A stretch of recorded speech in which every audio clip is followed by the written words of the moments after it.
Buenas tardes a todas y a todos. Bueno, es un enorme honor y placer poder contar hoy, en el marco de este ciclo de actividades que venimos desarrollando del programa de Cuestiones de Estado de la Facultad de Derecho, con el profesor Daniel Innerarity,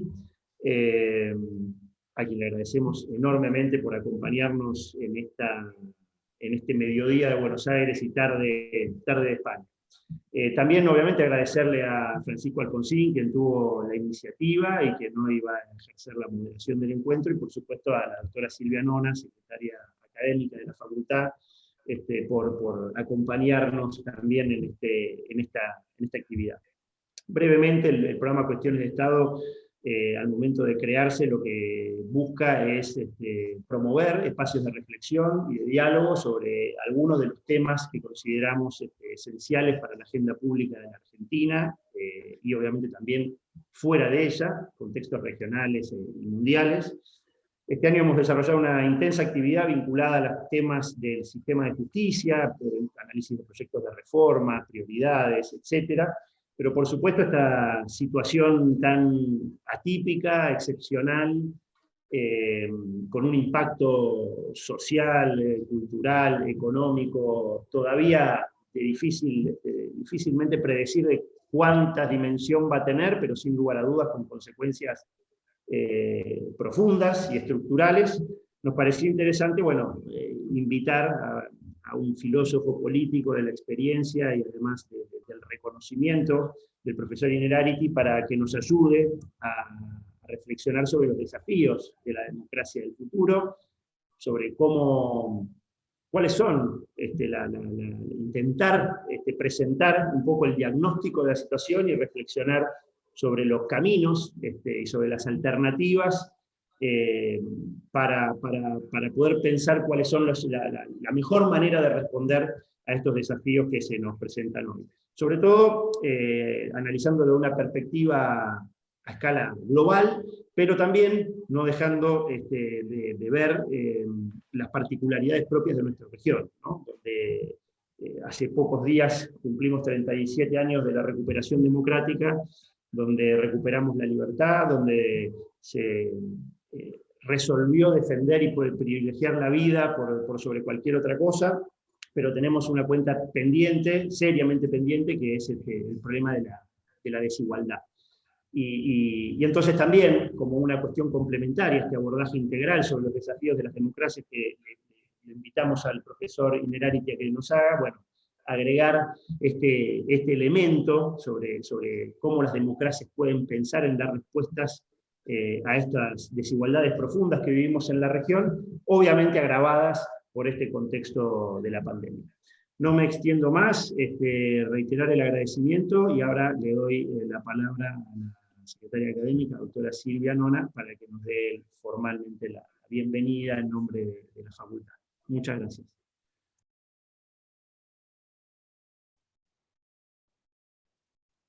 No se te escucha, Silvia.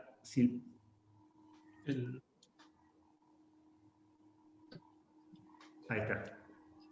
¿Cómo están? Bienvenidas, bienvenidos, y un especial saludo y agradecimiento al profesor que hoy nos visita. En nombre de la facultad, en el mío y en el del decano, el doctor Alberto Boeres, para nosotros es un honor que hoy nos esté acompañando en este encuentro. Yo voy a presentar, pero muy brevemente, al profesor, porque su currículum es extensísimo. Daniel Innerarity es catedrático de Filosofía Política en la Universidad del País Vasco y profesor en el Instituto Europeo de Florencia. Ha sido profesor invitado en diversas universidades europeas y americanas, y sus últimos libros son Una teoría de la democracia compleja y Pandemocracia, una filosofía de la crisis del coronavirus. Es colaborador habitual de opinión en El País y otros medios. Ha obtenido, entre otros, el Premio Euskadi de Ensayo, el Premio Nacional de Ensayo y el Premio Príncipe de Viana de la Cultura. La revista francesa Le Nouvel Observateur lo incluyó en la lista de los 25 grandes pensadores del mundo. De amplia experiencia, ha realizado importantísimos aportes y hoy tenemos la oportunidad de recibir un aporte directo y que seguramente vamos a disfrutar mucho. Muchas gracias, profesor, por acompañarnos y por darnos el placer de escucharlo. Bueno, muy buenas tardes a todos y todas. En primer lugar, me sumo al agradecimiento que hicieran Carlos y Silvia, a todos los que están participando en este encuentro, y muy especialmente al profesor Daniel Innerarity por sumarse a esta actividad que estamos organizando desde el programa de Estado de la Facultad de Derecho de la Universidad de Buenos Aires. Es para nosotros un gran honor contar con su presencia y poder escuchar su visión y su perspectiva sobre una temática tan actual como la que vamos a hablar hoy, que es nada más y nada menos que el futuro de la democracia. Como lo comentaba al profesor Innerarity en el momento de intercambiar correos electrónicos para fijar una fecha para este encuentro, la idea era que hacerla en una fecha aledaña al 30 de octubre, ¿no? A ese 30 de octubre que tanto significa para los argentinos, tan sentido para los ciudadanos argentinos, que representa el último gran punto de inflexión en nuestra historia. Hace ya 37 años que recuperamos la democracia para siempre, que cerramos la etapa más oscura de nuestro tiempo, de nuestra historia, marcada por dictaduras y por el autoritarismo, y dimos inicio al periodo democrático más largo de nuestra historia. Pero como bien decía Carlos, la idea es que esa fecha nos sirva de marco, no para hablar en función de la agenda nacional o de la coyuntura, sino más bien para plantear una discusión teórica, conceptual, global, acerca de los desafíos que afrontan las democracias actuales y cómo los gobiernos son capaces de administrar, cómo la política encuentra o no las herramientas para administrar este mundo tan complejo en el que estamos viviendo. Los que leen a Innerarity, que veo acá conectados a varios, saben que él ha estudiado, ha elaborado a lo largo de años una teoría política, incluso en su anteúltimo libro, él comenta que quizás sin proponérselo de manera concreta, a lo largo de algo así como 20 años, llegó a elaborar una teoría política, una teoría de la democracia, que se encuentre adaptada al mundo en el que vivimos y que no se encuentre desfasada de las complejidades de las sociedades actuales, ¿no? Por eso creo que no hay nadie más indicado que él para poder tener esta conversación sobre la democracia que viene. Para repasar algunos de los problemas que seguramente va a tocar el profesor Innerarity en su exposición, podríamos mencionar las enormes crisis socioeconómicas, la extrema polarización de las sociedades, que muchas veces redunda en la polarización de los sistemas políticos, la crisis del cambio climático, la aparición de populismos, nacionalismos, conflictos territoriales. Y por si fuera poco, desde fines del año pasado y principios de este, según donde nos situemos, en qué parte del mundo nos situemos, tenemos que afrontar la pandemia y en consecuencia de ella una de las crisis económicas, sociales y sanitarias, por supuesto, más grandes de las que tengamos memoria, ¿no? Y es en este escenario que de tantas incertidumbres, de tantas incertezas, que la única certeza que teníamos con Carlos cuando nos propusimos iniciar esta actividad era que la persona indicada para convocar a hablar de estas problemáticas y de estas cuestiones era Daniel Innerarity. Así que le agradezco nuevamente, Daniel. Es un lujo para la facultad poder contar con su visión y su perspectiva y quizás arrojar algo de luz en un contexto de tanta incertidumbre. Antes de dejarle la palabra, comentarles a todos los presentes que si tienen alguna pregunta para hacer, pueden hacerla a través del chat y al final de la exposición de Daniel, que durará entre 25 y 30 minutos, podremos abrir un espacio para preguntas y comentarios. Así que Daniel, muchas gracias y lo escuchamos.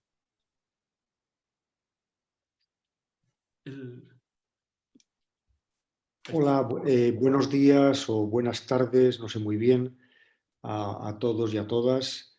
Dejadme empezar mostrando mi agradecimiento, mi honor de estar en una prestigiosa facultad de una muy prestigiosa universidad como la Universidad de Buenos Aires, y agradecer a los que han hecho posible esto por la interlocución que yo he tenido, pues, de manera muy particular a Francisco Alfonsín, con quien hemos intercambiado unos cuantos correos para fijar una fecha, a Silvia Nona, que encima además me ha pedido soluciones, como si desconociera lo limitados que somos los filósofos, y a Carlos Mas por su amabilidad también de presentar este acto. En fin, y a todos los demás y a quienes estáis escuchándome a través de este procedimiento, ¿no?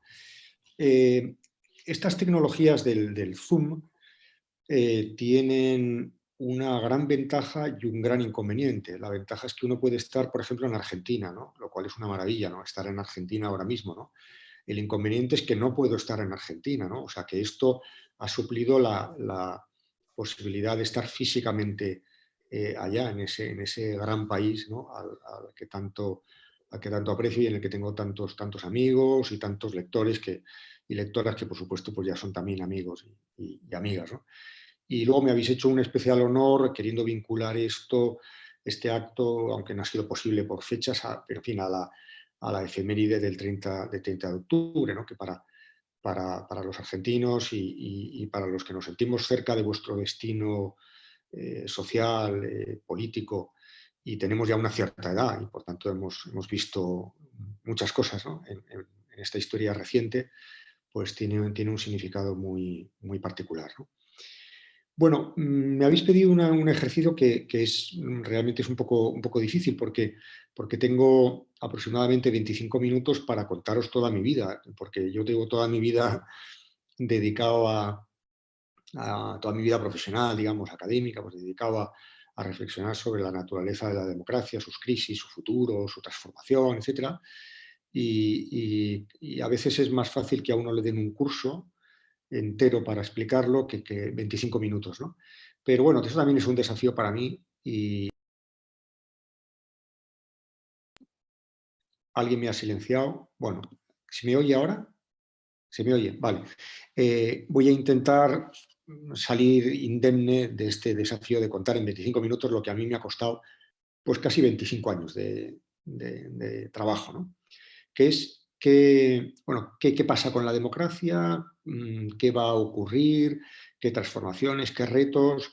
Yo voy a hacer una visión un poco general, voy a sobrevolar sobre un montón de problemas y luego tenemos un rato para concretar, intentar responder a las preguntas que esto me suscite sin hacer yo un aterrizaje directo ni en la región ni en las circunstancias tan concretas que se nos están planteando con ocasión precisamente de la crisis del coronavirus, que por cierto, como es evidente, plantea también un reto al propio concepto y a la propia praxis de democracia, ¿no?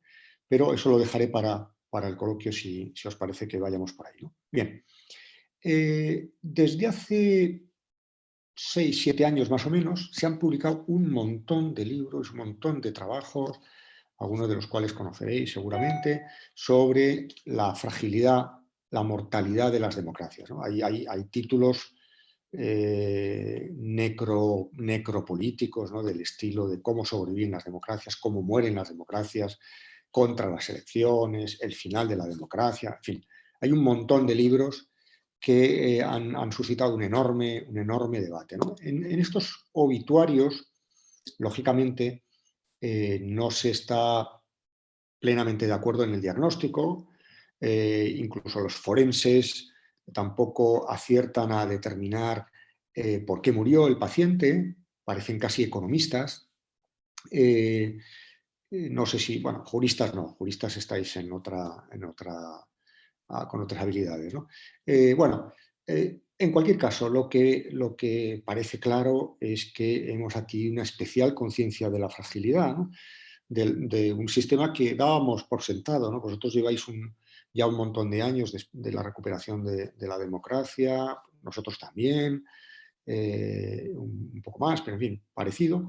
Y de repente comienzan a aparecer un montón de cosas en el horizonte que habíamos perdido de vista y que todas indican que, no sé si es cierto aquello que decía John Adams, aquel de, ahora que estamos en las vísperas de una elección tan trascendental para Estados Unidos y para el mundo. John Adams, el segundo presidente de los Estados Unidos, decía, todas las democracias se han suicidado en algún momento. No sé si lo decía anticipándose a la figura de Donald Trump o porque, o en fin, o contando o en una ensoñación literaria, ¿no? El caso es que, sea o no cierto esa posible exageración, tenemos una mayor conciencia de que esto no es algo asegurado, ¿no? Es algo frágil, es algo amenazado, es algo vulnerable. En términos generales, yo diría que después de haberme leído esos libros, de haber reflexionado mucho, de haber discutido con alguno de los autores, yo lo que diría es que esa falta de unidad en el diagnóstico indica ya un problema sobre el que quería decir un par de ideas, ¿no? En términos generales, el diagnóstico de la fragilidad o de la muerte incluso de las democracias se agrupa en dos posibilidades. Voy a simplificar un poco. Hay unos que vienen a decir el problema es que el pueblo tiene poco poder y por tanto las soluciones vendrían de empoderarlo, darle más protagonismo, favorecer la participación, mejorar la representación, etcétera, etcétera. Los otros diagnósticos vendrían a decir más bien lo antagónico. No, el problema es que tenemos un pueblo que tiene demasiado poder y entonces lo que hay que hacer es intentar limitar esa soberanía popular, dar más poder a los expertos, porque estamos ante problemas muy complicados que no lo puede gestionar el ciudadano medio, ¿no? Démosle una dimensión más fuerte a las instituciones independientes, a las instituciones técnicas, a las instituciones de la imparcialidad, etcétera, etcétera, ¿no? Bueno, en sí mismo, este dualismo es un problema. El problema de que tengamos que optar por papá o mamá, optar por el pueblo o optar por la competencia, optar por el principio de placer o por el principio de realidad, ¿no? Las izquierdas y las derechas, en fin, sea lo que sea de esta distinción, se agrupan más cómodamente en uno de los dos polos, ¿no? Pero claro, es un problema. A mí me gustaría no tener que renunciar ni a papá ni a mamá, es decir, no tener que renunciar a las aspiraciones de autogobierno y al mismo tiempo no generar un gobierno de incompetentes, ¿no? Es decir, ¿cómo podemos? Yo creo que uno de los grandes problemas es cómo suturamos esa herida abierta en el corazón de la democracia que parece que nos obliga a ser unos tecnócratas sin corazón, y sin expectativas y sin esperanza, o unos realistas crueles que simplemente gestionan los datos de una realidad entendida de una manera muy chata, ¿no? Bueno, ¿cómo conseguimos superar esta ruptura? Ese sería un asunto, ¿no? Bueno, Silvia me pedía soluciones y yo se las voy a dar, pero claro, van a ser las soluciones de un filósofo, que son soluciones siempre muy teóricas, pero yo apuntaría en tres direcciones, ¿no? Y después paso a lo que es mi propuesta particular. En primer lugar, yo creo que el problema fundamental que tenemos hoy en día es que cualquiera que se quiera cargar la democracia apela a algún valor de la democracia. La democracia tiene tanto prestigio como palabra que nadie que la quiera subvertir lo dice explícitamente. Y eso nos despista mucho, nos despista a los ciudadanos, ¿no? Que de repente te encuentras con un partido extremista, con un partido que claramente no cree en cosas fundamentales de la democracia, pero apelan a ella, ¿no? Decía un politólogo alemán hace ya unos cuantos años, decía, todos los caminos conducen a la Roma de la democracia. O sea, en el fondo, sus enemigos más encarnizados también utilizan una lógica, una retórica, incluso a veces una lógica. ¿En qué sentido? En el sentido de que, desde mi punto de vista, el problema es que hay mucha gente que está dañando seriamente la democracia porque está tomando una de sus dimensiones de manera unilateral. Un valor, cualquier valor, decía decía Musil, que en el fondo, el gran escritor austríaco, decía, los locos lo son porque tienen una sola locura. Los cuerdos lo somos porque tenemos varias que se compensan, ¿no? Bueno, pues esto ocurre también con la democracia, ¿no? La democracia es un sistema muy imperfecto, es un equilibrio inestable de muchas cosas, pero hay gente que no tiene que hacer ese equilibrio porque se ha quedado con una sola de sus dimensiones. Y simplemente, por ejemplo, apela a la participación, como si todo lo demás no tuviera ningún valor, o a la soberanía nacional. Entonces tenemos los regímenes iliberales de algunos países del este de Europa, o simplemente a la primacía del derecho, como si el derecho no fuera algo evolutivo, que tuviera que tener incluido. Es decir, mi tesis en este punto es, tenemos que ir hacia una democracia completa, o compleja, si se quiere, luego hablaré de la complejidad. Y eso significa que tenemos que ser capaces de conectar, de compatibilizar valores, criterios, tiene que haber soberanía, pero tiene que haber también compromiso transnacional, tiene que haber participación, pero también hay representación, tiene que haber un rule of law, pero además del derecho tiene que haber una creatividad social, tiene que haber muchas cosas, ¿no? Y además, dependiendo de cada momento, de cada país, de cada circunstancia histórica, la balanza se inclinará en una dimensión u otra, ¿no? Y en esa inestabilidad estaremos frente a quienes la quieren cargar, estabilizándola en un único valor. En segundo lugar, la democracia tiene que ser protegida también respecto de sí misma. Esto suena un poco paradójico, pero me encantan las paradojas, creo que se piensa muy bien en las paradojas, ¿no? Es decir, es bueno, o sea, la democracia es el autogobierno del pueblo, la soberanía popular, pero también la protección contra ese poder del pueblo y contra esa soberanía popular. Esto suena muy paradójico, pero creo que es muy real, ¿no? Del mismo modo que aprendimos, las sociedades modernas, aprendimos a limitar el poder del soberano cuando el soberano era un monarca, y arrebatamos ese poder y lo pusimos en manos del pueblo, seguramente también no deberíamos olvidar que ese poder del pueblo hay que limitarlo.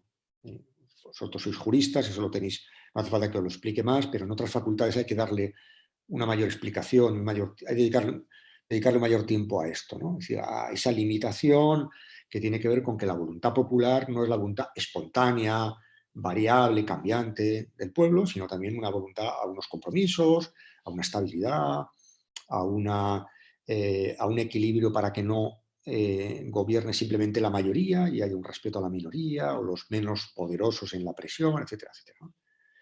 El tercer punto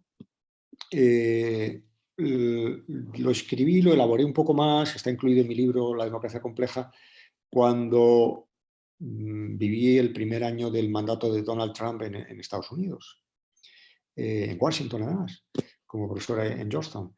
Y escribí una parte de este libro que se llamaba Sobrevivir a los malos gobernantes. Es decir, yo pienso mucho en términos sistémicos, en la sociedad, la política, y creo que más que pensar en la gente, en los actores concretos que intervienen en el proceso político, hay que darle más importancia a los elementos sistémicos, a los elementos de procedimiento, de cultura política, que dan estabilidad a un sistema o creatividad, y por tanto no deberíamos ni esperar demasiado de que llegue un líder providencial, o providencial porque es muy inteligente o porque es muy virtuoso, ni temer demasiado cuando llega un líder catastrófico.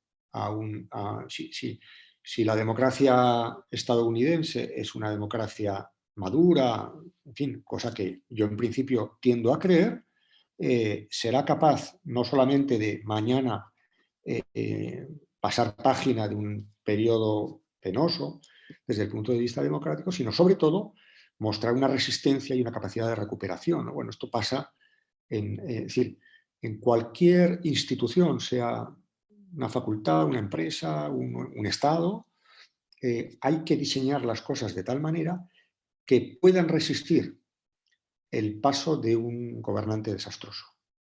Eso vale para la facultad, bueno, para la Facultad de Derecho de la Universidad de Buenos Aires no vale porque no hay gobernantes desastrosos, pero imaginémonos una facultad de otro sitio. Hace falta un buen decano, una coordinadora académica estupenda. No, lo que hace falta es que haya unas normas, unos procedimientos, de tal manera que eventualmente llegue alguien muy bueno o alguien un poco menos bueno y no sufra demasiados daños, ¿no? Bueno, esa es la inteligencia sistémica, ¿no?, de la democracia, ¿no? Bien, mi propuesta de cómo pensar todo esto la elaboré en un libro que publiqué en enero de este año, poco antes de que llegara la pandemia, que por cierto me paró todo el proceso de difusión del libro, de viajes y tal. Incluso tenía ya algún viaje a América, a Colombia, a México, lo paré. Me encontré con un periodo vacío, aquí recluido en mi casa, en un pequeño pueblo de Navarra, pero tuve que hacer un ejercicio de verificación de si esa teoría que yo había elaborado servía también para entender un poco lo que nos está pasando ahora con la pandemia, ¿no? Si queréis, esto lo dejo para no extenderme demasiado. Esta teoría que elaboré en este libro, que se llama Una teoría de la democracia compleja, gobernar el siglo XXI, por extenso, es un libro que viene de toda mis últimos años de dedicación, porque había escrito diversos libros que tenían que ver con algún aspecto concreto de la complejidad. Por ejemplo, la complejidad de los tiempos que intervienen en una sociedad democrática, y entonces escribí El futuro y sus enemigos. La complejidad de los espacios, escribí Un mundo de todos y de nadie. La complejidad del conocimiento que es necesario para gobernar, escribí La democracia del conocimiento. Incluso me centré en el caso concreto de Europa, en un libro que se llamaba La democracia en Europa, que era una especie de estudio de caso, digamos, de todo esto, ¿no? Bien, ¿qué entiendo cuando hablo de complejidad? Pues entiendo un doble problema. Vamos a ver, yo creo que tenemos un problema teórico y un problema práctico. El problema teórico me parece que es muy evidente, y bueno, el práctico también, ¿no? Que es la mayor parte de los conceptos que utilizamos cuando hablamos de democracia, soberanía, poder, territorio, representación, participación, son conceptos más o menos elaborados hace 200, 300, 400 años, que han sufrido relativamente poca recuperación o reflexión. Desde luego no a la altura de los cambios que hemos ido experimentando, ¿no? Para mí el ejemplo más que es más elocuente es el caso de Rousseau, cuando Rousseau escribe sus consideraciones sobre el gobierno representativo en Polonia, por ejemplo, o el propio contrato social. Rousseau está pensando en la Ginebra, la ciudad, no la bebida, ¿no? La Ginebra de su tiempo, y era una ciudad homogénea, porque entre otras cosas el que no tenía la misma religión que Zwinglio era expulsado, con la misma lengua, con unas tecnologías que había que gobernar, ya os podéis imaginar de qué tipo de sofisticación, ¿no? Claro, en el siglo XXI tenemos sociedades enormemente plurales, heterogéneas, interdependientes, cuyos intereses se solapan, con escenarios globales y con unas tecnologías como pueden ser los productos derivados, la robotización, la inteligencia artificial, que plantean problemas inéditos a la democracia, ¿no? Y creo que esta transformación no la hemos hecho.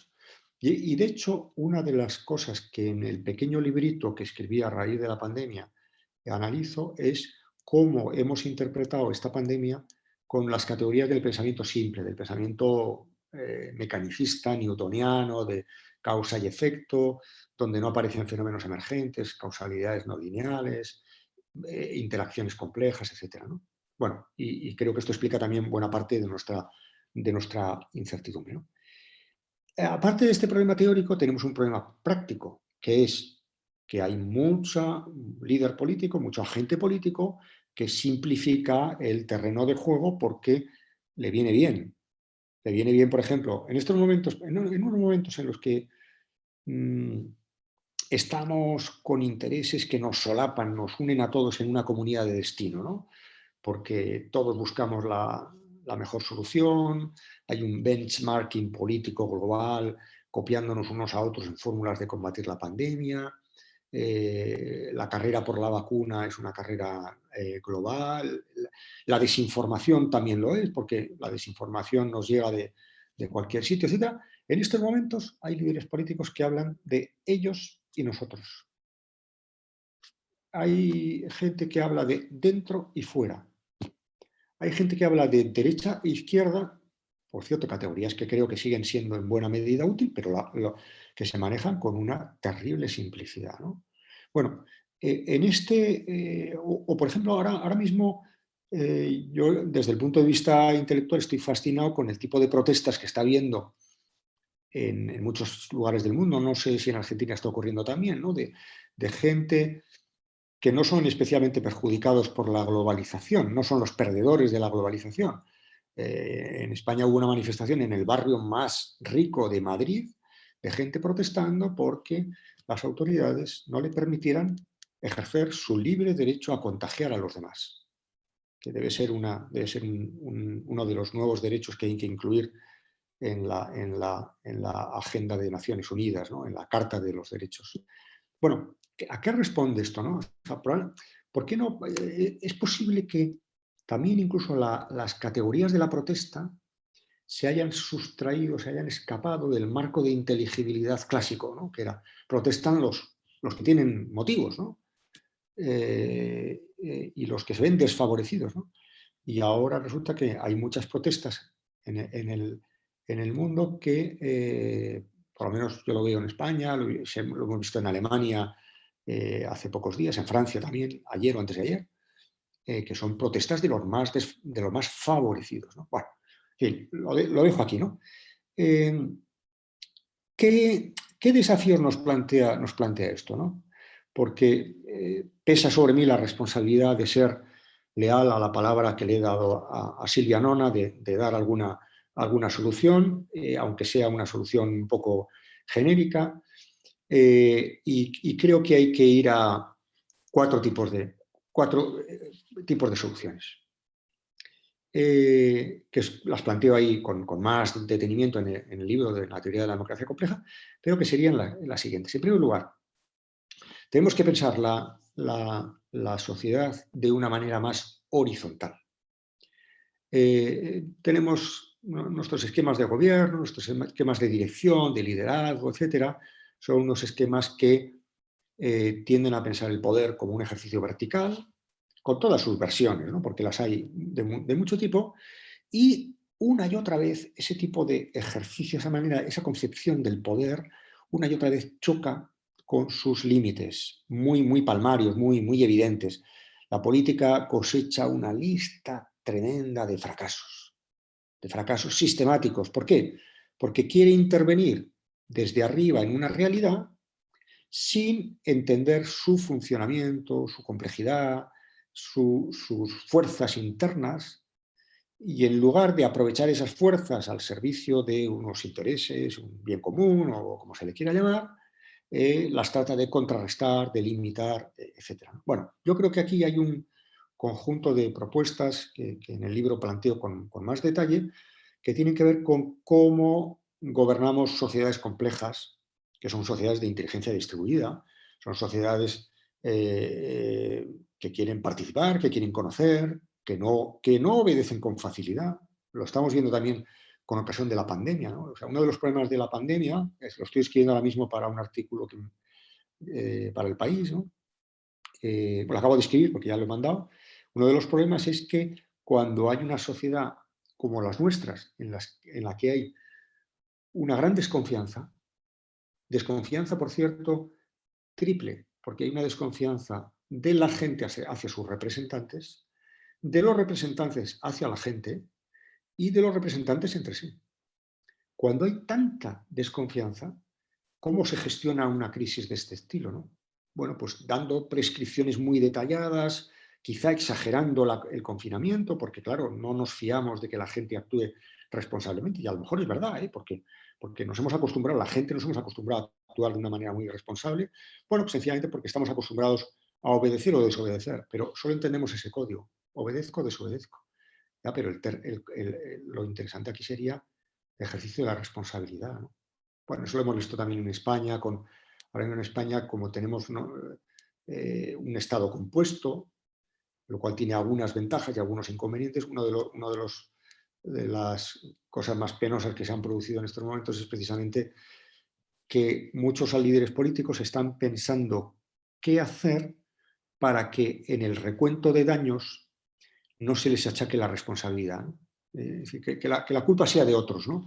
Ahora, cuando entramos en un esquema de este estilo, esto es un horror, ¿no? Es un horror. Pero bueno,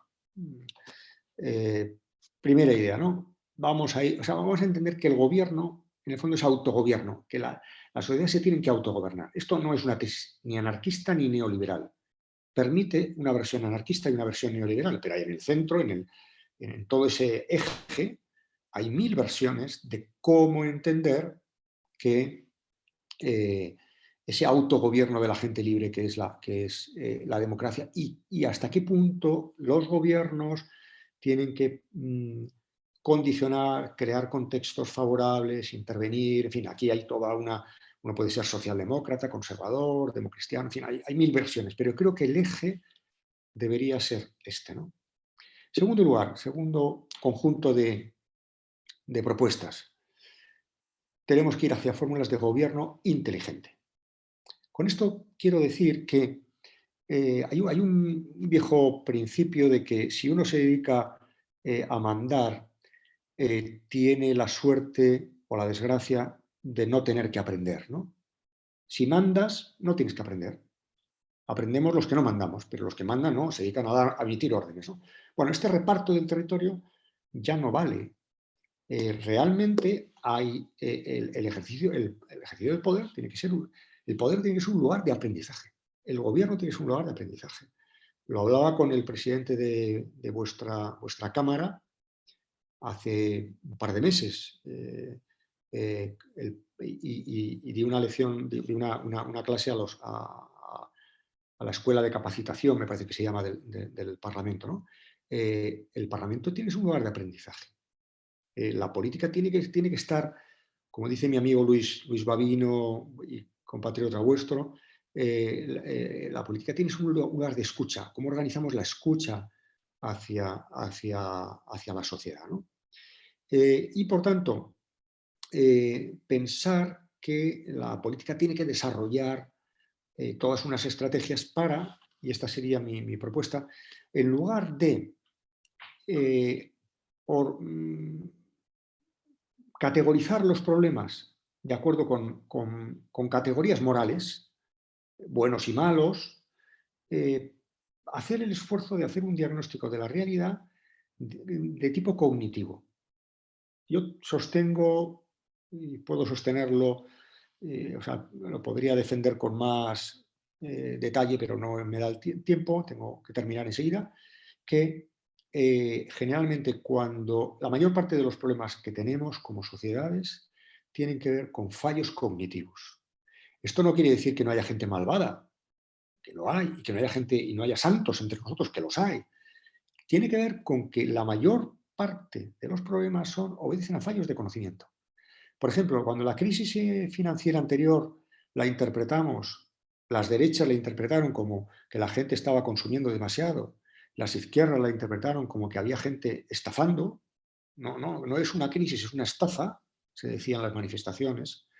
Lo interpretaron en términos morales y perdieron la oportunidad de entender que aquí había un problema de concepto, de diagnóstico, de comprensión de la complejidad de la sociedad actual y que a partir de ahí habrá que meter en la cárcel a los estafadores, habrá que limitar el crédito, habrá que estimular ciertas políticas de consumo. Vale, pero hay que partir de esos buenos análisis, ¿no? Tercero conjunto de propuestas, ¿no? Hay que ir hacia una gobernanza sostenible o anticipatoria.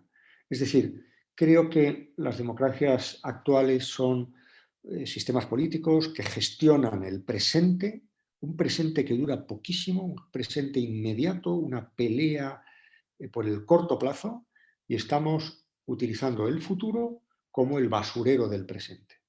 El lugar al que desplazamos los problemas irresueltos, donde es como si fuera un país extraño, la circunscripción electoral a la que nadie atiende, los derechos de las generaciones futuras, el futuro como un basurero, ¿no? Y cuarta línea de reflexión, evidentemente solo me da tiempo al titular, que es lo que yo llamo una democracia postelectoral. Es decir, el electorado, que es una gran institución, cuánto les ha costado a nuestros antepasados que hubiera un censo electoral, es decir, que hubiera gente que tenía derecho de voto, incluidas las mujeres, incluidos los pobres, es decir, que no fue que del censo de los ricos pasamos al censo de los varones y luego a las mujeres. Bueno, esa gran conquista tiene que ser completada, a mi juicio, en una cuádruple dirección. Hoy me ha dado por el número 4. En primer lugar, los vecinos.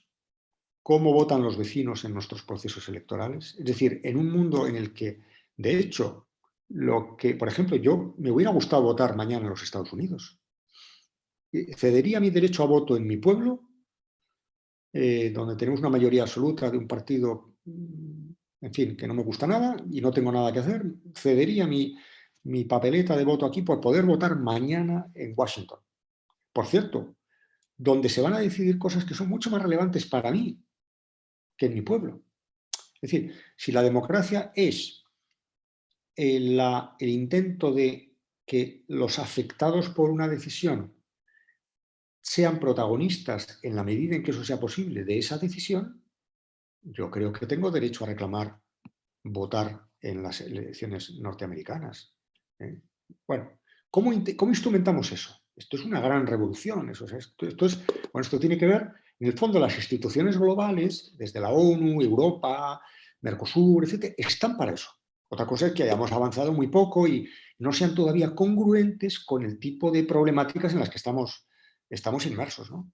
Pero reconozcamos que tenemos ese problema y que el déficit, una buena parte de nuestros déficits, vienen de aquí.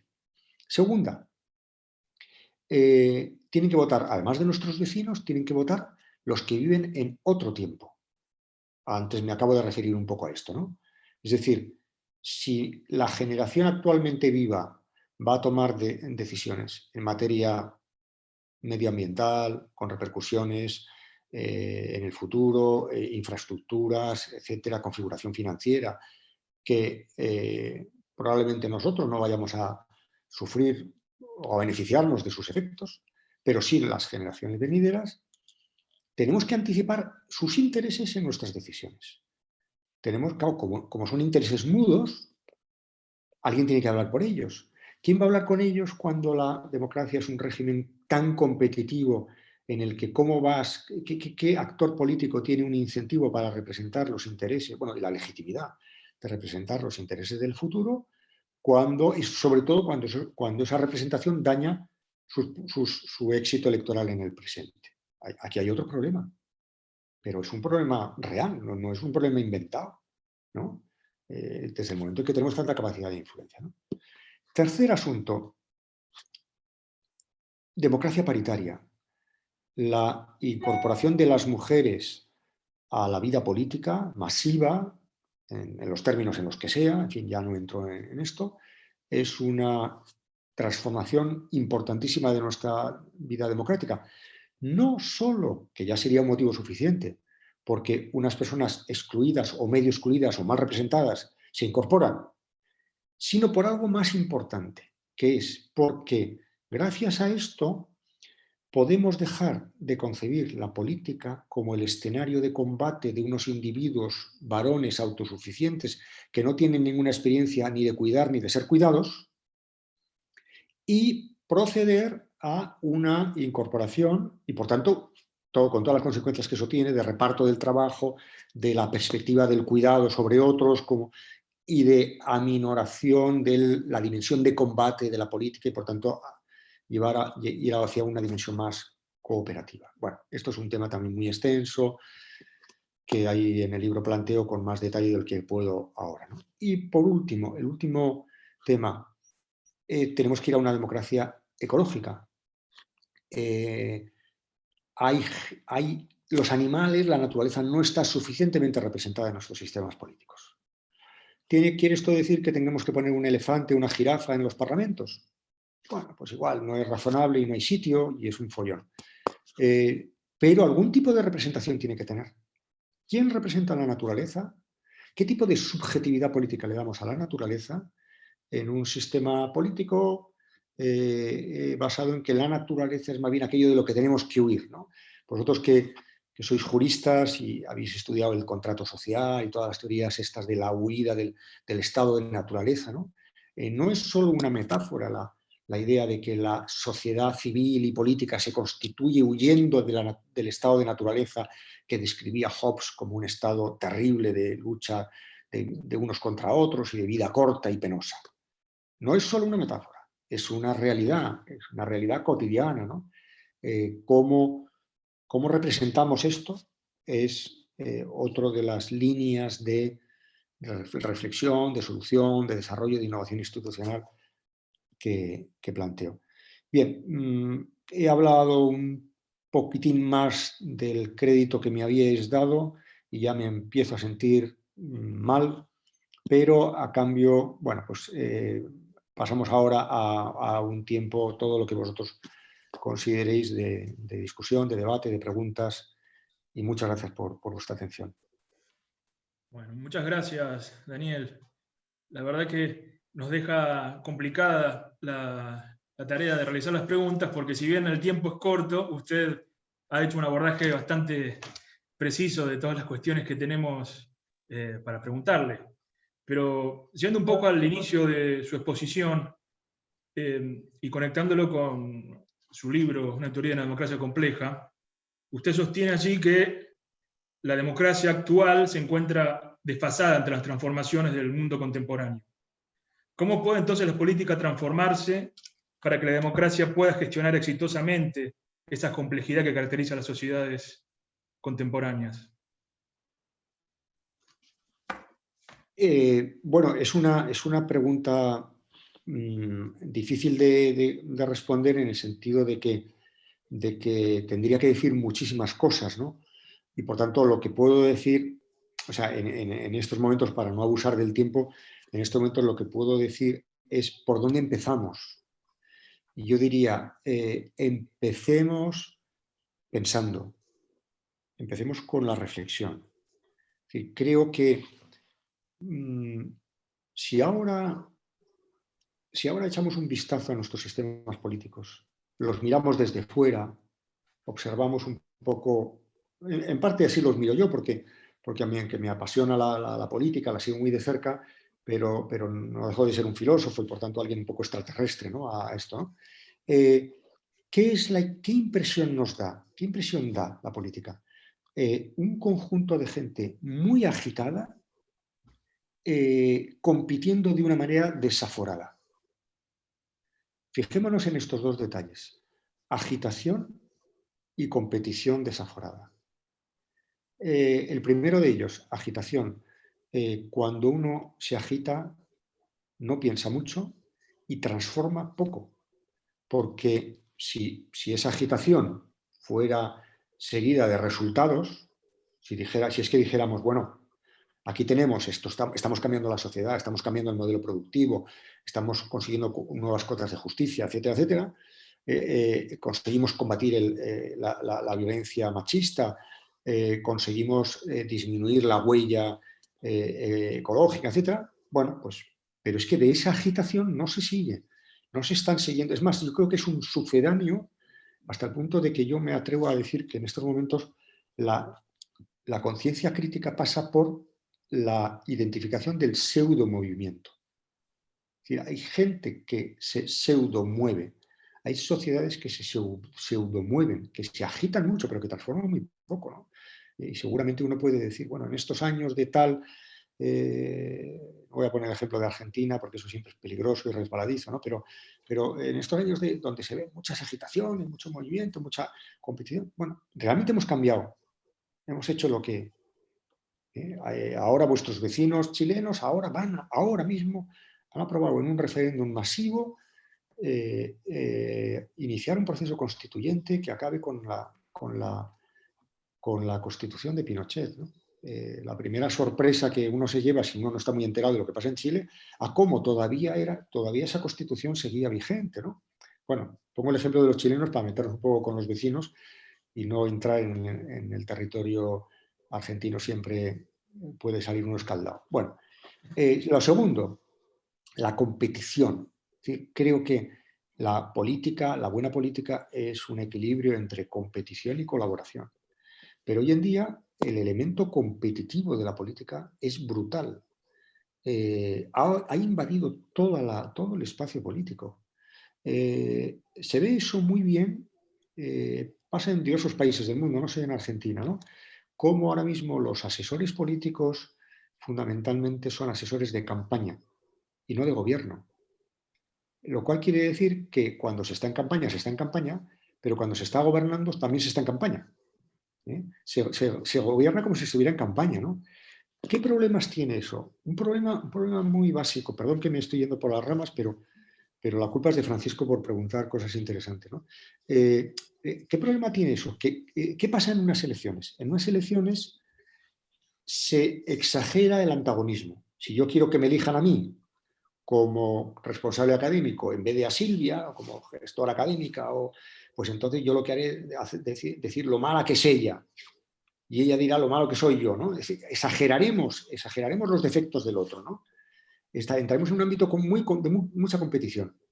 Bien, pero al día siguiente de las elecciones hay una mayoría y unas minorías y hay que hacer cosas, y hay que hacer cosas con mayorías cualificadas, ¿no? Y hay que transformar el país. Y vuelvo a lo que decía antes de la horizontalización. Desde los gobiernos no se cambian las sociedades, afortunadamente. Las sociedades se cambian, ¿sabéis de dónde? Desde las sociedades. Bien gobernadas, pero solo las sociedades se cambian a sí mismas. Es decir, desde un gobierno con una mayoría exigua, con una lógica vertical y jerárquica, se cambian muy pocas cosas. Si tú quieres un cambio serio en el modelo educativo, en los hábitos de consumo, en la gestión de la salud, por cierto, ahora estamos en un problema de este estilo, etcétera, etcétera, o cuentas con la colaboración de la gente, o los gobiernos consiguen acuerdos amplios en los parlamentos, complicidad, como se dice ahora, de la gente en una dirección alineada, o, bueno, pues seguirás en las batallas diarias, que son importantes, no digo que no lo sea, que gobierne el partido A o el partido B, es muy importante, ¿no? Pero aquí me interesa menos quién gana, quién obtiene el poder, como quién lo ejerce y qué tipo de cambios sociales se efectúan después. Carlos, Silvia, ¿alguna pregunta? Bueno, sí, yo antes que nada agradecer al profesor porque no fue un desafío que yo planteé de pedir soluciones, pero la verdad, todas respuestas más que creativas y muy provocadoras e incentivadoras. Puedo decir que la charla no me gustó, me encantó. Y además, esta referencia al tema de la sostenibilidad y la ecología, yo creo que vos no lo sabías, pero mi especialidad es el derecho ambiental, justamente desde hace muchos años. Y la verdad que he leído varias cosas tuyas, en una donde, por ejemplo, sostenés que la experiencia histórica demuestra que los seres humanos aprendemos de las crisis, pero aprendemos poco, tarde y no en la medida suficiente o necesaria para la envergadura de la situación que afrontamos.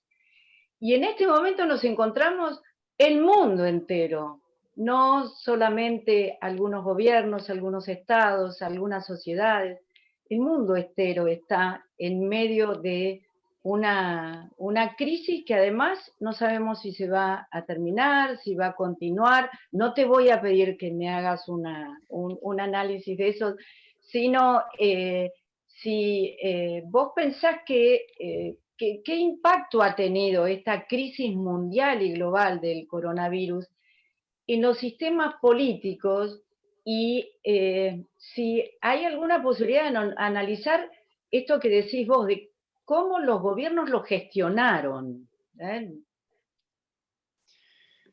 Gracias, Silvia. Yo, si tuviera que empezar por algún sitio, a una palanca de transformación de la sociedad contemporánea, yo creo que la ecología sería el punto clave. El pensamiento ecológico. Yo creo que no es el único tema, pero es una palanca para todo lo demás. Y a mí eso es lo que más me apasiona de eso a lo que tú te dedicas, básicamente, ¿no? Bueno, esta crisis, más que preguntarnos sobre qué está teniendo efectos, yo empezaría diciendo al revés, o sea, ¿qué no está afectada por esta crisis? ¿No? O sea, todo, es que está afectando todo, o sea, la realidad, la intimidad, la configuración de la intimidad, la familia, la escuela, la economía, el medio ambiente, la democracia, la globalización. Es que no hay tema, o sea, hemos pasado por crisis que han... pues fíjate, por ejemplo, yo te diría, la crisis económica anterior, 2007-2008, fue una crisis brutal, pero digamos, no afectó a la psicología personal, ¿no? De alguna manera, el ámbito privado, bueno, pues se quedó, digamos, hombre, lo sufrieron las personas, claro, evidentemente, ¿no? Pero digamos, la configuración de la familia, o de los afectos, de la psicología de las personas fue dañada en poca medida. En esta crisis estamos pensando mucho en el ámbito público, lo común, la política, la economía, la empresa, etcétera, etcétera, pero es que de puertas para adentro, en el ámbito de la psicología, yo veo mucho deterioro psicológico de las personas, ¿no? Creo que esto del confinamiento, vosotros habéis tenido un confinamiento mucho más largo que el nuestro, ¿no? Me parece que es algo, en fin, hay que ser argentino para resistirlo. Me parece una cosa brutal, ¿no? Yo no sé si está justificado o no conozco las circunstancias concretas, pero esto del confinamiento es algo que hay que pensárselo muy bien, no es una bobada, ¿no? Bueno, respecto de cómo lo están gestionando, bueno, yo escribí este pequeño libro, la pandemocracia, que era una especie como de ampliación de mi libro, la teoría de la democracia compleja, precisamente para ver un poco y hacerlo de una manera un poco más divulgativa, cómo a esta crisis se podían aplicar esas categorías de la complejidad que yo había analizado. Bueno, no lo voy a resumir ahora porque bueno, no tengo tiempo, pero un par de cosas nada más, ¿no? Primero, una cosa que me parece fascinante e inquietante al mismo tiempo, ¿no? Esta crisis tiene una parte bastante simple, porque esto de las pandemias, esto de la peste, los contagios lo ha habido siempre en todas las sociedades, ¿no? E incluso la estrategia de cerrarse en casa, cerrar las ciudades. ¿Qué ciudad no tiene unos muros que, entre otras cosas, le ha servido para protegerse de estos tipos de contactos? O sea, esto es atávico, ¿no? Pero hay otra dimensión que es la más interesante, que es, vale, esta crisis es muy elemental, muy básica, muy telúrica, pero se efectúa en un contexto global de gran movilidad de bienes, personas, comercio e información. Y en un espacio de gran incertidumbre donde, por ejemplo, las fake news, la desinformación, fluye, donde los expertos nunca habían estado tan cuestionados como ahora. Y eso tiene su lógica, porque esto no pasa porque sí, pasa porque las instituciones que mediaban están sometidas a una gran crisis. Que son los partidos políticos, los sindicatos, las iglesias, los medios de comunicación, hoy en día, en el año 2020, comparado con hace 40 años, por ejemplo. Hace 40 años, sindicalistas, curas, dirigentes políticos, directores de medios de comunicación, nos hubieran descrito el cuadro de la crisis que hubiéramos aceptado, en fin, en un espacio ligeramente polémico. Hoy en día lo que tenemos es terraplanistas que compiten con los expertos de Oxford, la mitad de los franceses que dicen que no se van a vacunar, la mitad. O sea, es una cosa espeluznante, ¿no? Es decir, estamos en ese contexto de volatilidad, de desestructuración, de desconcierto de la gente, que eso es lo más fascinante e inquietante al mismo tiempo, ¿no? Y una pequeña cosa nada más, se ha puesto, porque no quería empezar por ahí, ¿no? Se ha puesto en cuestión la capacidad de la democracia de gestionar esto. Y es curioso, una cosa que me llama mucho la atención en estos últimos tiempos, ¿no? Es que a la democracia se le acusa de dos cosas contradictorias. Y a veces esa acusación la dice el mismo líder político. No diré nombres y apellidos, pero los hay. La democracia está siendo demasiado débil para implementar las medidas que serían necesarias, actúa tarde, etcétera, etcétera. Y al mismo tiempo hay otro sector de la población que dice que la democracia está aprovechando esta crisis para mostrar su lado más autoritario, generar estados de excepción, suprimir el derecho constitucional, etcétera. Como si no hubiera, evidentemente es un riesgo. Vosotros lo conocéis mejor que yo, como juristas, ¿no? Es un riesgo que las constituciones tasan con mucho detenimiento, porque es un tema muy peligroso, la excepcionalidad, las alarmas, etcétera, etcétera, la capacitación del Poder Ejecutivo para cosas que en principio no debe hacer, etcétera. Pero, hombre, no comparemos Francia con Hungría, o China con Estados Unidos, ¿no? Es decir, hay diferencias, ¿no?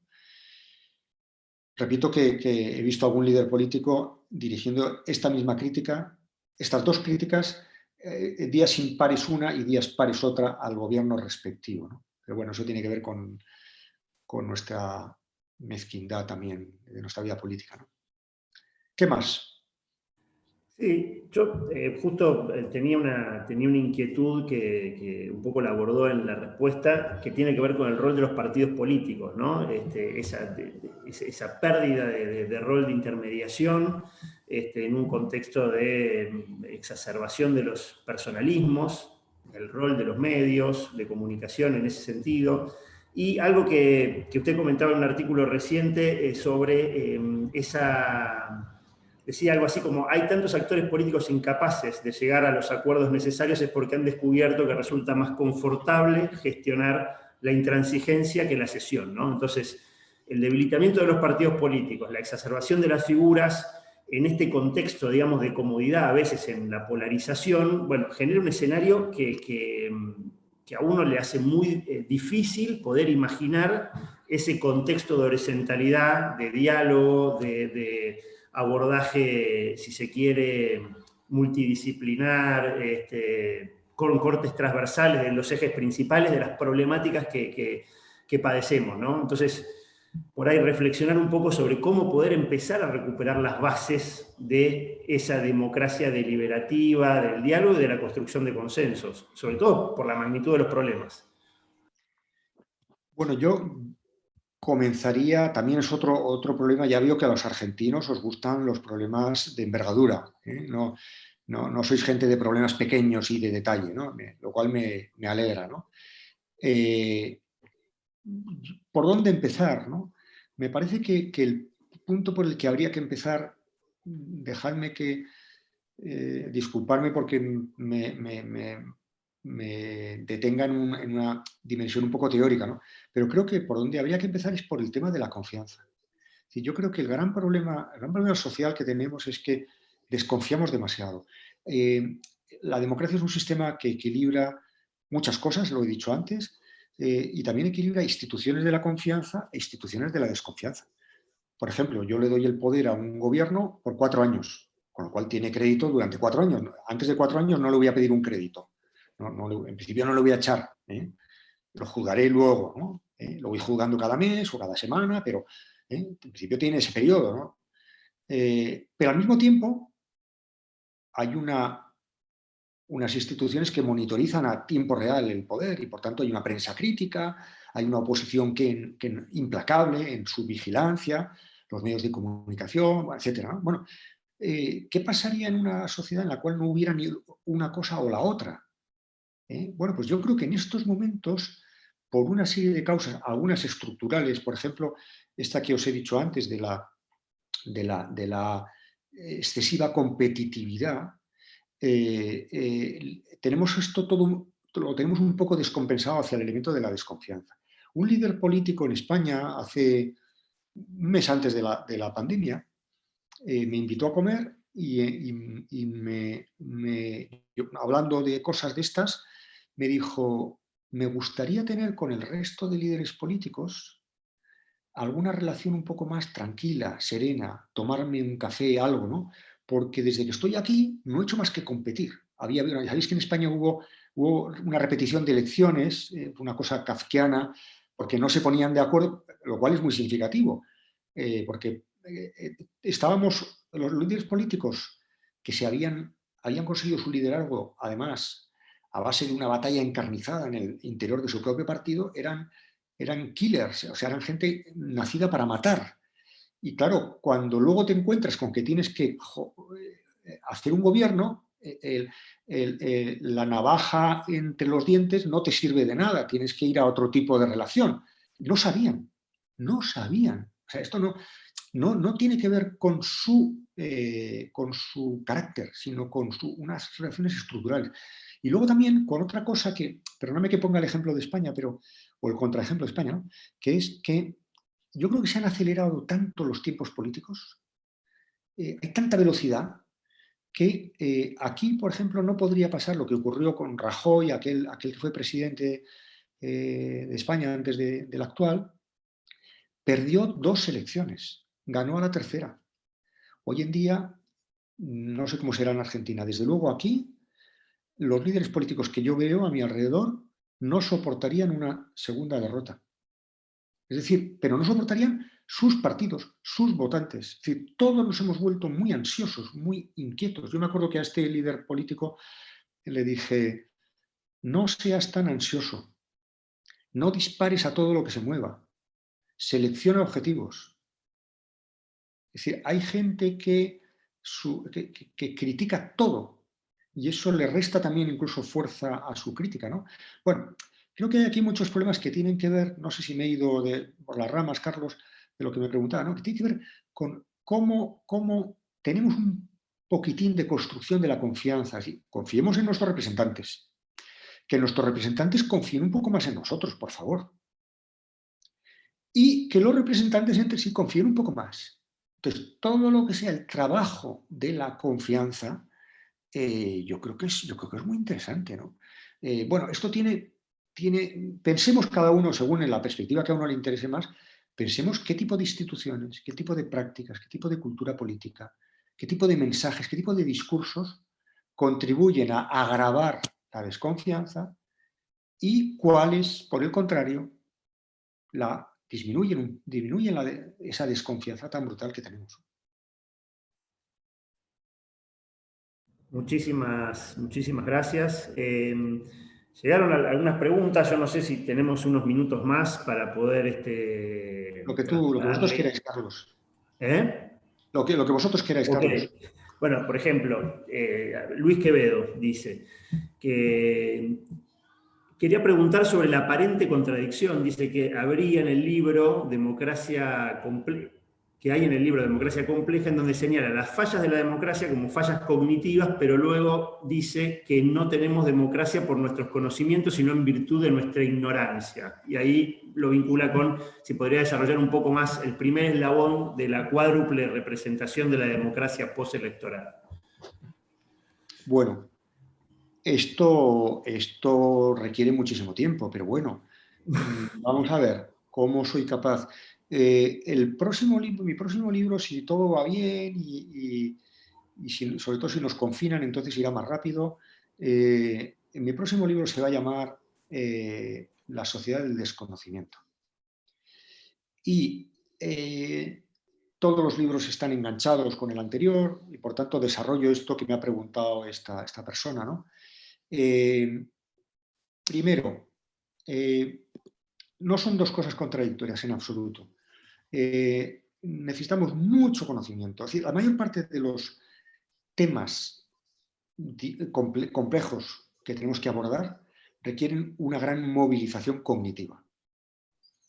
Cualquier tema, la construcción de una esfera financiera global que no sea que no nos haga correr tantos riesgos y sea tan injusta y tan devastadora como la actual. Requiere fundamentalmente conocimiento. No solamente buena gente, no solamente principios morales, requiere conocimiento. Un gran conocimiento de cómo funcionan los productos derivados, cómo medir los riesgos, qué datos son relevantes para medir cómo está funcionando la economía. No es simplemente una cuestión de buena intención, de ser buenas personas, de no gastar más de lo que ingresas, etc. La economía se ha desgajado de ese nivel de simplicidad elemental de nuestras madres que gastaban lo que tenían en el bolsillo derecho conforme una contabilidad muy elemental. Estamos en sociedades que eso ha estallado por los aires, ¿no? No sabemos los efectos que va a tener la robotización en el mundo del trabajo. Incluso, por ejemplo, en esta pandemia, uno de los primeros fallos fue un fallo cognitivo. ¿Cuánto tiempo perdimos pensando que esto era un problema que tenía que ver en el fondo con la típica epidemia a la que estábamos acostumbrados o la típica gripe estacionaria? ¿Cuánto tardamos en idear ese concepto que viene de las ciencias de la complejidad, que es el concepto de aplanar la curva? Que significa, lo grave no es la enfermedad en sí, los daños que hace, sino su concentración en un momento determinado que corremos el peligro de colapsar nuestro sistema sanitario, ¿no? Con lo cual la gente se va a morir de cáncer, de ictus, se va a morir de otras cosas, no solamente de coronavirus, ¿no? Es decir, la idea de que en el fondo es una idea, es un cambio cognitivo que hay que hacer, y lo explico en mi libro, lo reitero muchísimo, porque yo creo que es lo que yo quiero aportar, ¿no? Que tampoco es que sea original estrictamente mío, ¿no? Que es, tenemos que cambiar de manera de pensar. El mundo ya no va de relaciones de causa y efecto, lineales. El mundo no se explica con la mecánica de Newton.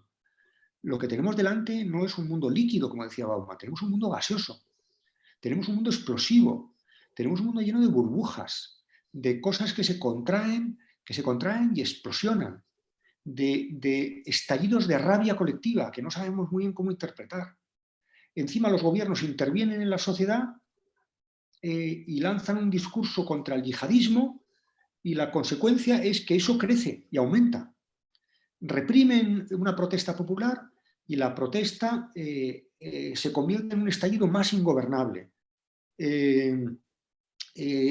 Crean, en fin, podemos poner muchísimos ejemplos de esto. Entonces, mi primera idea,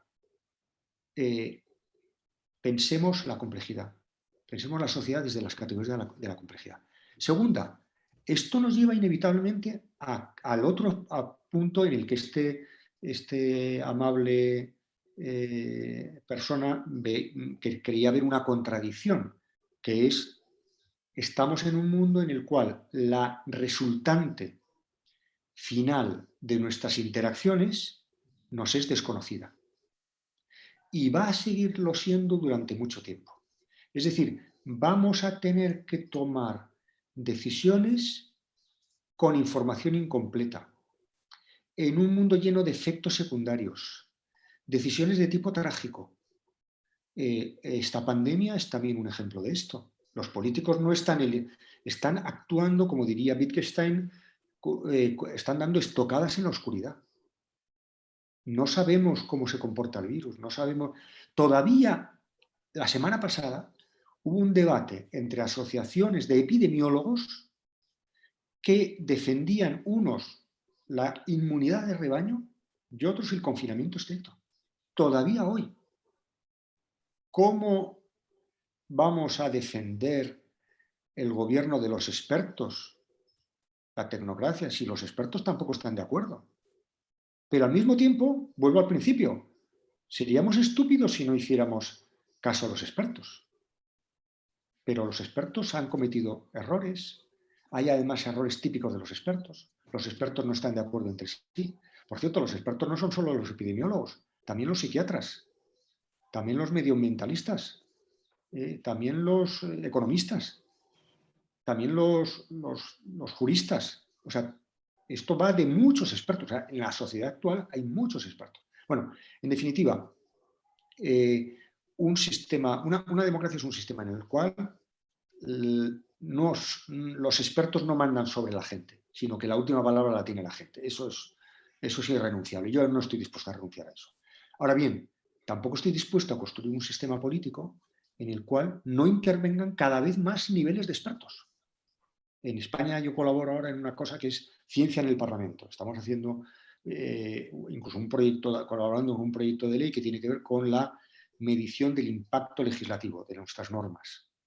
No solamente en la legislación, porque los parlamentos legislan, como sabéis vosotros muy bien, pero hay muy poca gente midiendo si esa legislación tiene el impacto pretendido. Bueno, pues ahí hace falta expertos. O sea, hace falta expertos en todos los niveles del proceso político. Hace falta poner a expertos múltiples, diversos, discutiendo. Pero al final, dos cosas. La palabra la vamos a tener el pueblo y, en segundo lugar, va a haber una ignorancia irreductible. Hemos entrado en un espacio de incertidumbre con las tecnologías, con el tipo de mundo que hemos querido construir, cuya inexactitud no va a ser absolutamente superada por el recurso al saber científico. Daniel, una cuestión. Sí. Usted en su libro habla mucho de que el principal enemigo es el simplismo, el principal enemigo de la democracia actualmente, ¿no?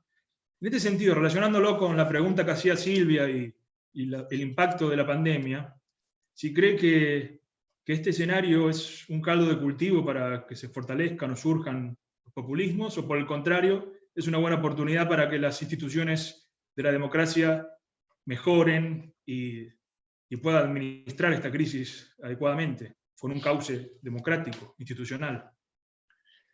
Para responder, Francisco, bien a esa pregunta, tendríamos que esperar a pasado mañana. ¿Sabes por qué? Cierto. Sí, sí. Es decir, yo al comienzo de la crisis estaba convencido de que esta crisis iba a testar un golpe mortal, no en el capitalismo, como dice Zizek, y luego nos explica qué significa eso y cómo se hace, sino sobre el populismo. De hecho, ha dañado muchísimo esta crisis las posibilidades de reelección de Trump. Si no hubiera habido esta crisis, la economía americana hubiera ido como un tiro y hoy en día, y ahora mismo estaríamos asistiendo a una reelección cantada, ¿no? Si ha habido alguna dificultad, o sea, si algo ha planteado dificultades a la reelección de Trump, ha sido precisamente el hecho de que ha sido muy ostentosa su incompetencia, la incompetencia de ese populismo, si me disculpáis, hoy estoy un poco militante anti-Trump. Ya sé que no tengo derecho a esto porque soy un académico aséptico, neutral, por encima del bien y del mal, pero hoy me importa mucho esto, ¿no? Creo que es muy evidente que el terraplanismo, el desprecio a la ciencia, el desprecio a la competencia, a la contrastación con los hechos, ¿no? Yo digo que se han muerto 1000, pues no da igual 1000 que 2000, ¿no? No da igual la lejía que la vacuna. La vacuna no se puede sacar al mercado antes de tiempo. O sea, hay cosas que son que tienen que ver con mantener una relación cognitiva con la realidad que el populismo no tiene, ¿no? Hay tres cosas que el populismo, lo planteo en mi libro La Pandemocracia, tres cosas que el populismo desprecia y que esta crisis ha revalorizado. La primera, la ciencia, el saber experto. Repito, esto es compatible con que yo sigo manteniendo que la democracia no es el gobierno de los expertos, ¿eh? Pero desde luego se ha revalorizado muchísimo. Vamos, ahora, aparte de que todos nos hemos convertido en epidemiólogos, como antes éramos entrenadores de fútbol, ¿no? Pues ahora somos epidemiólogos. Aparte de eso, está muy claro que esa necesidad de la ciencia, etc. La segunda cuestión es la idea de que más que un liderazgo unipersonal, esto pone a prueba o requiere equipos, inteligencia colectiva, lógica institucional, ¿no? Protocolos, procedimientos, ¿no? Frente a ese populismo que se entiende como... En fin, la palabra populismo es una palabra, ahora mismo es una palabra chicle, ¿no? Que, en fin, es muy difícil de manejar, pero En principio, creo que el populismo es más bien una relación vertical de un líder que se dirige a una masa sin mediaciones, ¿no? En principio, ¿no? Sobre todo esto habría mucho que matizar. Y la tercera cosa, que se ha revalorizado, es la idea de comunidad global, de comunidad de intereses. No ha anulado el interés propio. Y de hecho lo vamos a ver en cuanto llegue la vacuna. Vamos a ver cómo ahí va a haber una nueva pelea, ¿no? Que es lógica, no somos ángeles, ¿no? Pero en la propia elaboración de la vacuna ha habido mucha cooperación. Entonces, claro, porque la ciencia, lo sabemos muy bien nosotros, al nivel de lo que nosotros hacemos, la ciencia es abierta, no existe la ciencia cerrada, no existe la ciencia privada. La ciencia privada es una contradicción. Estamos todo el día publicando. Nosotros no hacemos más que publicar, hablar, escuchar, discutir. Esto es público, ¿no? Entonces, creo que esa idea de espacios de afectación, virus que se mueven, sociedades contagiosas. El caso más claro es Europa. Europa, mirad, si habéis seguido un poco cómo ha sido la crisis en Europa, ha sido muy interesante porque ahora mismo estamos en un momento malísimo. O sea, esta misma semana, mañana, pasado, bueno, Francia, Alemania, en España no sabemos si vamos a ir a un confinamiento, esto está muy mal, ¿no? Pero hemos pasado por diversas fases en la gestión. La primera fase inicial, nada más llegar el virus, los estados velaron por sus propios intereses. No quisieron ceder mascarillas de Alemania, que tenía mascarillas, a Italia, que fue por donde más empezó, por miedo a quedarse sin mascarillas si luego fuera necesario, ¿no? En las instituciones comunitarias europeas hubo expresiones de un egoísmo brutal, unas expresiones además muy irrespetuosas del ministro holandés de Finanzas respecto de los italianos. La propia Christine Lagarde, que es muy inteligente por lo demás, tuvo una primera reacción muy de pensamiento simple y de aplicación a la crisis actual sanitaria del esquema que había sido útil en la crisis económica, que fue un esquema, por cierto, nada complejo. Lo que os decía antes, ¿no? Los de países de cultura católica, irresponsabilidad financiera, la gente que ha consumido y ha tenido un crédito, tal, y la izquierda, no, estos son unos sinvergüenzas que nos están estafando. Tal. Es decir, todo explicaciones muy simples que tuvieron como consecuencia, por la correlación de fuerzas que había en Europa entonces, la austeridad, el periodo de la austeridad, que ha sido brutal, ha tenido unas consecuencias sociales durísimas, ¿no? Bueno, ¿qué ha pasado en esta crisis? ¿Y qué es lo que a mí me hace, desde este punto de vista, muy esperanzado? El esquema de la simplicidad ha funcionado en muy poco tiempo. Enseguida, en Europa, se tardó muy poco tiempo en ir a un esquema de mancomunidad, de amenazas, y por tanto, por una lógica elemental, no porque en Europa de repente hubiera una conversión al altruismo o a la solidaridad, simplemente por el interés propio bien entendido. Oye, cuando un contagio es un fenómeno complejo, no es un fenómeno aislable, no es un fenómeno achacable a una mala conducta, a que los del sur nos abrazamos mucho y vamos mucho a los bares, no es solo eso. Además, aunque eso sea verdad, viajamos. Yo, por cierto, antes de la pandemia me pasaba una semana al mes en Italia. En Europa hay 2 millones de trabajadores transfronterizos que viven en un país y trabajan en otro. Yo uno de ellos, ¿no? Y, por tanto, hay una movilidad tremenda, tremenda. Ayer estuve yo en un monte que hace frontera, o sea, estamos continuamente... con esto, ¿qué quiero decir? Que me parece que ha habido un cierto avance en la interpretación de esto como algo con algunos elementos de complejidad, a diferencia de la crisis económica, y en la gestión con algunos elementos de mancomunidad, de riesgos. Bueno, y otra cosa que es maravillosa, que es, en fin, que es que en lugar de créditos, lo que Europa ahora mismo está planteando es programas de transformación en la línea de la economía verde, de la digitalización y al mismo tiempo que se establecen unos sistemas de protección de los más vulnerables, ¿no? O sea, esa triple dirección que condiciona, es decir, en lugar del dinero europeo condicionado al pago en virtud de reformas fiscalizadas por la Troika, el Fondo, el FMI, etc. En lugar de eso, que fue durísimo, impagable para algunos países, en lugar de eso lo que hemos tenido es condicionalidad a reformas, ¿no? Bueno, habrá que ver si lo hacemos bien, pero desde luego esto es una grandísima oportunidad y tiene que ver también con complejidad, con transformación, y no simplemente con juegos de suma cero, con pura competición, lo que tú ganas lo pierdo yo, te voy a imponer mi propio esquema de pensamiento, etc. Francisco, no sé si quedaron varias preguntas, va a ser imposible poder contestar todas porque son muchísimas. Dejo dos inquietudes muy simplificadas que me hicieron como para ir haciendo un cierre. Una es bueno, obviamente el impacto de la pandemia y pensando en el post-pandemia y lo que habíamos planteado al inicio, bueno, cuál va a ser o cómo imaginamos esa salida en términos de las desigualdades, la concentración de la riqueza, el agravamiento de la desigualdad o no. Y por otro lado, una cuestión propia nuestra de la Facultad de Derecho, bueno, cómo pensar el rol del derecho, de las leyes, en estas categorías de complejidad o en esta suerte de crisis en la que estamos atravesando, ¿no? Por ejemplo, bueno, sin ir más lejos, para recordar un autor muy importante, Carlos Nino, cuando hablaba que la Argentina era un país al margen de la ley, ¿no?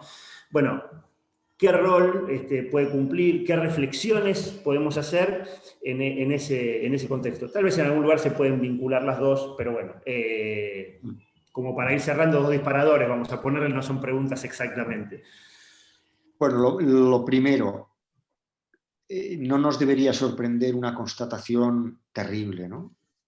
Las crisis afectan a la gente de manera muy desigual y por tanto, acentúan las desigualdades que hay. Ese es el punto de partida, ¿no? Nos gustará más o menos, no nos gustará nada, pero es evidente que esa es la primera constatación, ¿no? En las discusiones acerca del cierre de los colegios, yo he defendido siempre que es lo último que habría que cerrar, por una cuestión que tiene que ver con la igualdad, ¿no? La escuela, mal que bien, iguala un poco. El hogar, nada. Y por tanto, que nuestros hijos e hijas vayan a la escuela, aunque sea una escuela elitista, aunque una parte de las escuelas sean muy elitistas, y también la propia estructura de las escuelas revela mucha desigualdad. Pero, en fin, con independencia de eso, hay un lugar común, hay una experiencia del trato con gente diferente, aunque, por cierto, también menos diferente, porque hay muchas escuelas que en el fondo segregan socialmente, etc. Bueno, bien, pero en principio, no digamos ya la escuela pública, pero en principio la escuela en general es un sitio donde hay una misma conexión de internet, un mismo pupitre, se escucha un mismo discurso. Sobre esto una pequeña reflexión. El confinamiento que supone, desde el punto de vista subjetivo, antropológico, que se rompe un equilibrio al que estábamos acostumbrados. Nosotros nuestra vida transcurría en tres ámbitos. El ámbito familiar, hablo en términos generales, el ámbito familiar, que es el ámbito del afecto, el ámbito social, donde hay indiferencia, y un cierto ámbito social donde hay conflicto, ¿no? Es decir, había esas tres cosas, ¿no? De repente, una pandemia nos reduce a la primera parte y estamos todo el día, es como si uno tuviera que tomar, voy a poner un ejemplo que os gustará, dulce de leche todo el día. Es fantástico el dulce de leche, me encanta el dulce de leche, pero es para tomar de vez en cuando, ¿no? La familia, me encanta la familia, pero hombre, todo el día en familia eso lo resisten pocos, ¿no? Con independencia del tipo de familia que uno tenga y el tipo de... Porque claro, están luego las mujeres maltratadas, están las viviendas hacinadas, hay mil historias, ¿no? Pero en principio la casa, hay que pensar que la casa desiguala, ¿no? Y por tanto, la supresión de la escuela es un factor de crecimiento de la desigualdad, en un primer aspecto de la desigualdad cognitiva, ¿no? O sea, es evidente, ¿no?, que los hijos que tienen padres que, pues como nosotros, universitarios y tal, pues clase media y tal, pues a lo mejor tienen más capacidad de salir adelante en una situación de esta, pero hay muchísima gente que no tiene ni wifi, ni mesa de trabajo, ni un ambiente sereno de estudio, etc., ¿no? Bueno, por consiguiente, eso es lo que se me ocurre decir sobre el tema de la desigualdad. Creo que, en fin, habría muchos más aspectos, ¿no? Pero desde luego, por ejemplo, en este tema de la triple salida europea, a ver si somos capaces de hacerlo, pero la declaración tiene un componente de igualdad, ¿no? La economía verde, la digitalización y la protección de los más vulnerables, ese condicionamiento tiene eso. Bueno, respecto de... me resulta muy difícil decir qué tiene que hacer el derecho, ¿no? De dar consejos a gente como vosotros, nada más y nada menos que la Facultad de Derecho de la Universidad de Buenos Aires, ¿no? O sea, que no estamos hablando en fin, de cualquier sitio. Pero yo tengo colegas en el mundo en el que me muevo en Florencia, en España, en fin, bueno, has citado a Nino y tal, o sea, una grandísima autoridad. En fin, en Argentina tenéis una larguísima reflexión de lo que a mí me toca más cerca, que es la teoría del derecho, que me es más vecina. En fin, estáis llenos de sumos sacerdotes, ¿no?, que nos han enseñado al otro lado del Atlántico, ¿no? Pero hay una reflexión también del derecho desde el punto de vista de la complejidad. Lo mismo que hay en la economía, lo mismo que hay en la política, el derecho y la complejidad. Ahora mismo, uno de los temas que estoy trabajando, bueno, aparte de esto que saldrá de la sociedad del desconocimiento, estoy trabajando ahora mismo toda la cuestión de la inteligencia artificial y su efecto en la toma de decisiones. Mi tema es la toma de decisiones en principio político de carácter general, pero claro, yo me estoy topando todo el día con propuestas de algoritmización de decisiones judiciales, ¿no?, que es un tema fascinante que conocéis mejor que yo, y del que me gustaría más que deciros qué es lo que habría que hacer, aprender de vosotros, ¿no? O sea, yo creo que hay un tema fascinante, que es cómo conseguimos beneficiarnos de la automatización de decisiones. Sería estúpido que condujéramos coches que frenaran con un freno manual, mecánico, no, queremos frenos ABS y queremos sistemas de conducción semi-automatizados. Cada vez conducimos peor, afortunadamente, ¿no? Bueno, hay muchas decisiones judiciales, mucha jurisprudencia, comparación, etcétera, que la algoritmización puede ser de una grandísima utilidad. Pero el elemento creativo, el elemento personal, o sea, la medición del impacto de las políticas públicas puede ser muy útil en ese campo, el disponer de unos indicadores objetivos, pero no nos olvidemos que detrás de indicadores hay decisiones ideológicas, hay sesgos, o sea, hay todo un debate que, en fin, a estas horas no puedo dar con ninguna conclusión, pero más bien abrir, ¿no?, que es lo que a mí me gusta, abrir caminos y animaros a que vosotros contribuyáis ahí a la resolución de esto, ¿no? Bueno, hemos abusado enormemente de su tiempo. La verdad que en lo que a mí respecta, muy por arriba de las expectativas, y eso que tenía altísimas expectativas. Muchas gracias por este tiempo de reflexión, de diálogo. Nos quedará por otro evento el tema de la inteligencia. Me parece un tema interesantísimo. La facultad recientemente ha creado un laboratorio de innovación e inteligencia artificial, como justamente para empezar a reflexionar sobre la vinculación del derecho y la inteligencia artificial, los algoritmos, su trazabilidad, etcétera. Pero bueno, será objeto eventualmente de otra charla tan enriquecedora como esta. antes de darle la palabra a Francisco y a Silvia para hacerle nuevamente el agradecimiento. Ha sido un placer y esperemos poder encontrarnos en futuros ámbitos de reflexión y de diálogo y de intercambio como este. Muchísimas gracias. Gracias a ti, Carlos. Bueno, me sumo al agradecimiento de Carlos. La verdad que ha sido una charla excelente. Por supuesto que nos quedamos cortos y con muchos temas pendientes para conversar, y que eso creo que es bueno para poder tener alguna otra ocasión para volver a encontrarnos. Y si pasa la pandemia, probablemente podemos recibirlo aquí en Buenos Aires, en la sede de nuestra Facultad de Derecho. Así que reiterarle el agradecimiento. Y Silvia, no sé si querés hacer... Bueno, sí, yo también.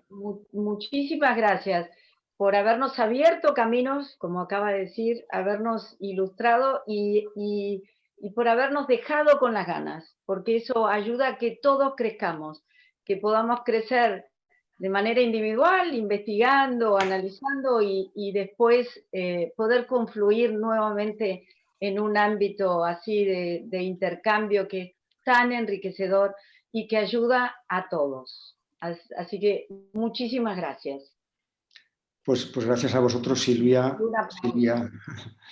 Muchas gracias, Silvia, Carlos, Francisco. Os tomo la palabra.